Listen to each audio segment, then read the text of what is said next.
Au fur et à mesure des années, j'ai vu les mains de mes parents s'abîmer.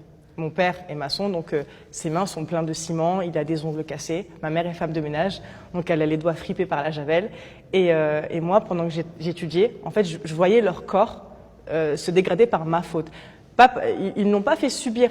Pour eux, c'était des sacrifices parce qu'ils voulaient mon bonheur, ils voulaient que je réussisse. Mais moi, je l'ai vécu comme ça, c'est-à-dire que je l'ai vécu en me disant ma réussite est en train d'abîmer le corps de mes parents. Parce que dès que je suis entrée à Sciences Po, tous les deux, ont fait des heures supplémentaires, sans réfléchir. Ils ont demandé à faire des heures supplémentaires, ils en ont fait.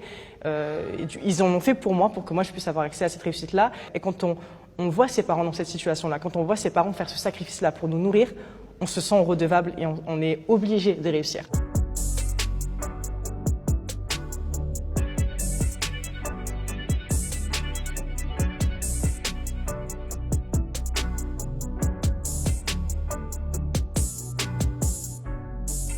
Mon prof de français, quand j'étais au lycée, m'avait dit que c'était impossible d'intégrer cette école, donc Sciences Po Paris, parce qu'il disait que c'était pas fait pour les gens comme moi, qui n'avaient pas assez de culture générale. Et les gens comme moi, en fait, il parlait de personnes issues d'immigration et qui vivent dans un quartier populaire.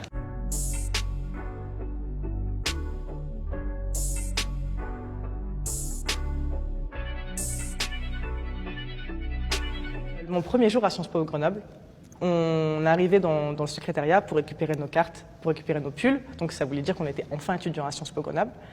Et à la cafétéria à midi, je me suis assis avec des camarades.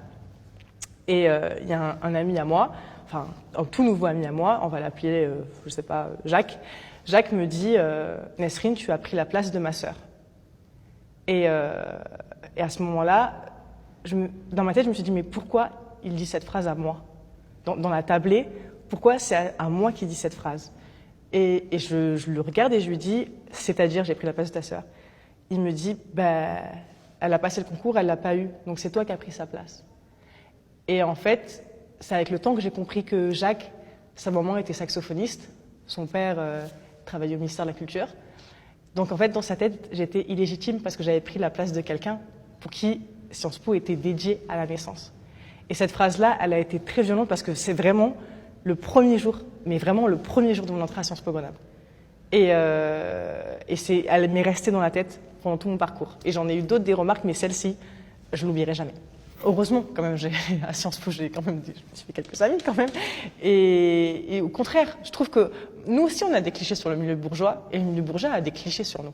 Et en fait, le fait d'en discuter, on se rend compte que finalement, je sais pas, on aime les mêmes choses. Moi, j'ai des amis bourgeois qui adorent le rap autant que moi, qui sont avec moi au concert de Kerry James. Et j'ai des amis bourgeois qui détestent le théâtre et qui détestent l'opéra. Enfin, on se rend compte qu'il y a plein de clichés dans les deux classes et que c'est important d'échanger. La culture générale, c'est simplement de la curiosité. C'est au-delà du fait d'apprendre plein de choses, c'est de vouloir apprendre plein de choses. Et à partir du moment où on est dans la logique de vouloir apprendre, on est déjà en train d'accumuler la culture générale. Dans ma dissertation pour intégrer Sciences Po, j'avais cité du Kerry James, qui est un rappeur. C'est ma culture générale. Kerry James, c'est de la culture générale. En fait, tout ce que vous connaissez, toute votre culture, tout ce que vous aimez, c'est de la culture générale. C'est juste qu'il faut que vous appreniez à le mettre en avant. Il faut en être fier. À partir du moment où vous en êtes fier, à partir du moment où vous n'avez pas un complexe d'infériorité en se disant « Bon, moi je cite Kerry James, lui cite Beethoven », en fait, vous avez de la culture générale. Je pense que c'est important que les 4%, donc issus de milieux ouvriers, qui sont devenus cadres, qui ont fait des grandes écoles, racontent leur parcours. Je pense que c'est important qu'on mette en avant nos histoires parce que justement, ça motive d'autres personnes. Ça prouve que c'est possible. Ça aide d'autres jeunes à croire en leurs rêves. Ça aide surtout moi dans les quartiers populaires, j'ai envie qu'on leur prouve que tous les métiers sont accessibles. C'est difficile. Le mot, ce n'est pas c'est facile, vous allez arriver en claquant des doigts. Non, évidemment, c'est très difficile. Il faut beaucoup de patience. L'ascenseur social, il est bloqué. Maintenant, il faut prendre les escaliers avec des claquettes. Petit à petit, il faut monter chaque marche, mais c'est faisable avec de la confiance en soi, avec l'aide de ses parents, l'aide financière, la confiance aussi que nos parents nous accordent. C'est aussi un message pour dire qu'il ne faut pas que chacun reste cloisonné dans le milieu dans lequel il était destiné depuis son enfance. C'est pas parce que vous avez grandi dans un quartier populaire que vous êtes destiné à rester dans un quartier populaire.